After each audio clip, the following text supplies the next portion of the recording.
arkadaşlar, kanalıma hoş geldiniz. Bu videomda sizlere iğne yardımı ile yapmış olduğum böyle desenli bir çalışmanın nasıl yapıldığını anlatmak ve paylaşmak istiyorum. Umarım sever ve beğenirsiniz. Kalın halı kaydırmaz kullandım. Arkası bu şekilde gözüküyor. Ön kısmı ise bu şekilde arkadaşlar. Bu defa değişik bir iğne tekniği göstereceğim sizlere. Ve bununla da bakın gayet güzel oldu. Hemen kenarından başlamak istiyorum. Şu şekilde giriş yapıyorum arkadaşlarım ilk sırada. Bu kenar kısmı olacak. Şöyle bir miktar bıraktım ve buradan tutuyorum. Şimdi bir tanesini atlayıp ikincisinden giriş yapıyorum bu şekilde. Ve çekiyorum.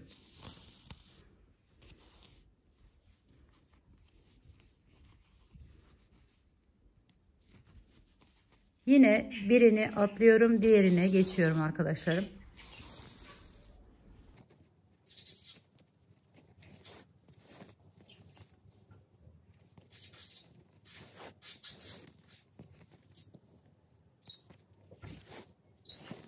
Evet, ilk sırayı arkadaşlar bu şekilde buraya kadar getiriyoruz.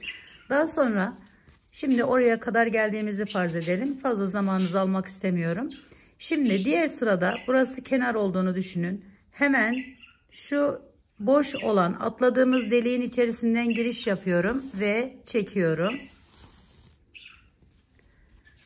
Çarpı çarpı yapıyoruz arkadaşlar. Şimdi bir diğerinden boşluk bıraktığımız yerleri kapatarak devam ediyoruz.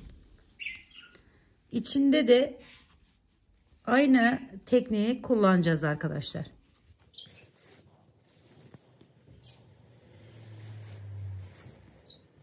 Böyle bunun üzerinden atlatırsak bu şekilde bir görünüme sahip olacaktır.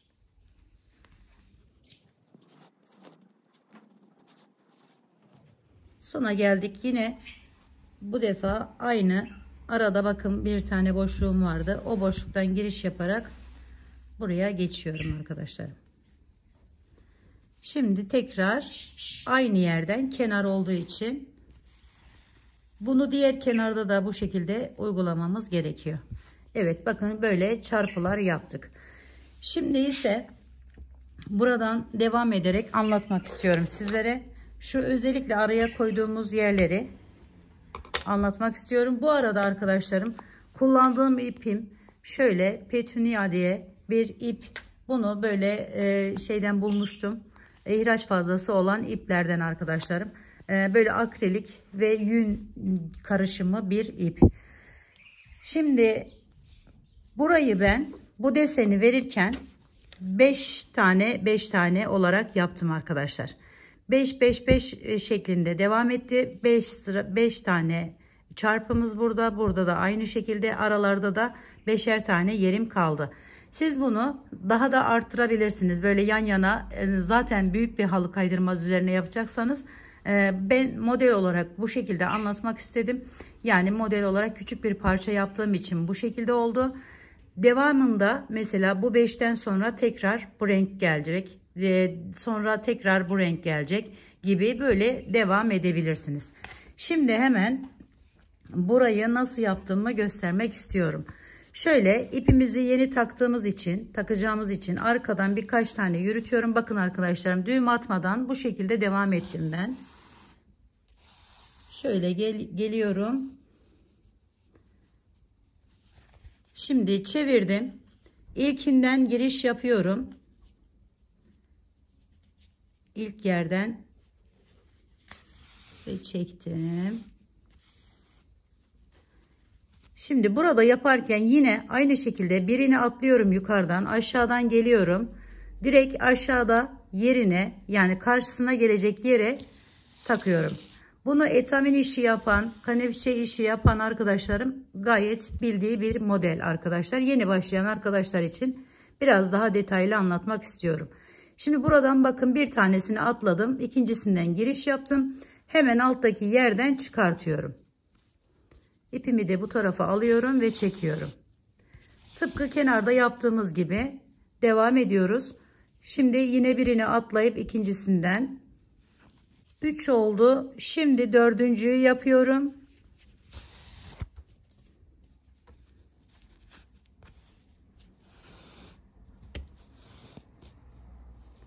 Ve beşinciyi yapıyorum arkadaşlar.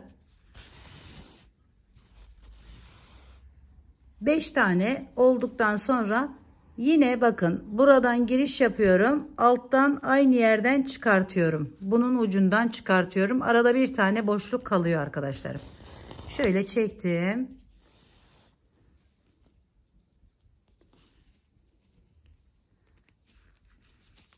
Bu 5 olan yerlerimizin sayısını daha da arttırabilirsiniz.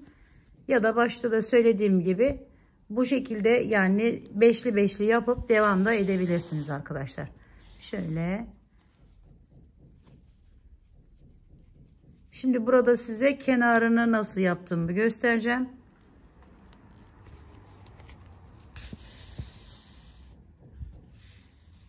Geldim, tamamladım burayı. Şimdi arkadaşlarım böyle burada bir tane daha vardı. Bakın buradan giriş yaptım. Daha sonra şu ilk yerden çıkartıyorum.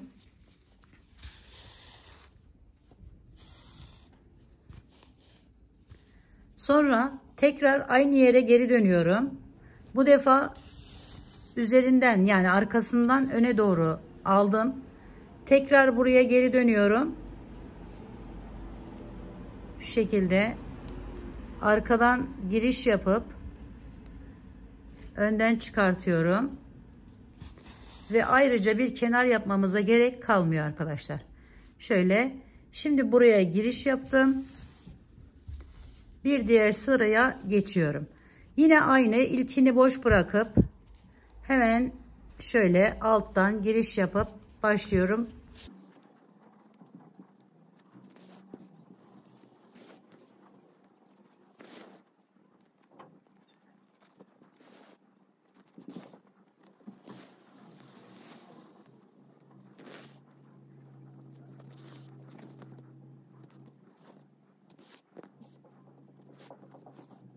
Evet, burayı bu şekilde tamamladıktan sonra şimdi diğer renk ipimi ve iğnemi alıyorum. Şöyle. Aynı teknik zaten arkadaşlarım. Bakın ipi takarken de yine şu şekilde alttan giriş yaptım. Şimdi çevirdim. Ve bakın şu bitim yerinden giriş yapıyorum. Yani diğerinin ucundan.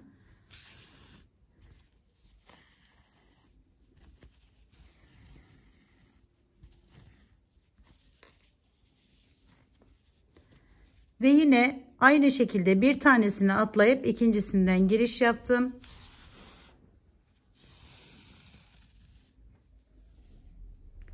Bu şekilde 5 tane ilerliyorum. Bunu da tıpkı beyazda olduğu gibi 2 sıra şeklinde yapıyoruz arkadaşlar.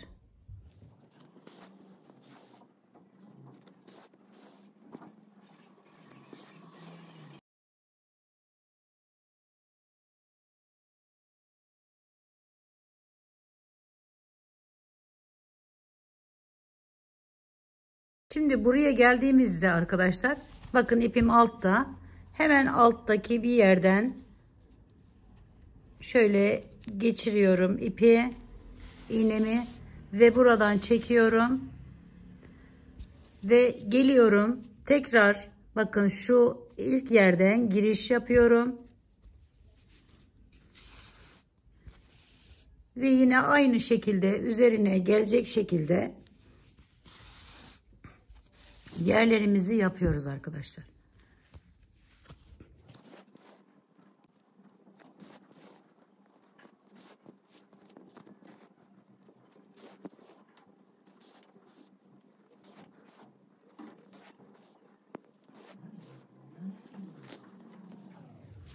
Ve bakın modelimiz çıkmış oluyor arkadaşlarım. Şimdi tekrar beyazdan sonra tekrar turuncudan ve beyazdan olarak devam edecek. Burada gördüğünüz gibi. Evet arkadaşlarım, bugünlük de kanalımdan bu kadar. Yapacak olanlara şimdiden kolaylıklar diliyorum. Bir dahaki videomda görüşmek üzere. Hoşça kalın, sağlıkla kalın. Allah'a emanet olun arkadaşlar.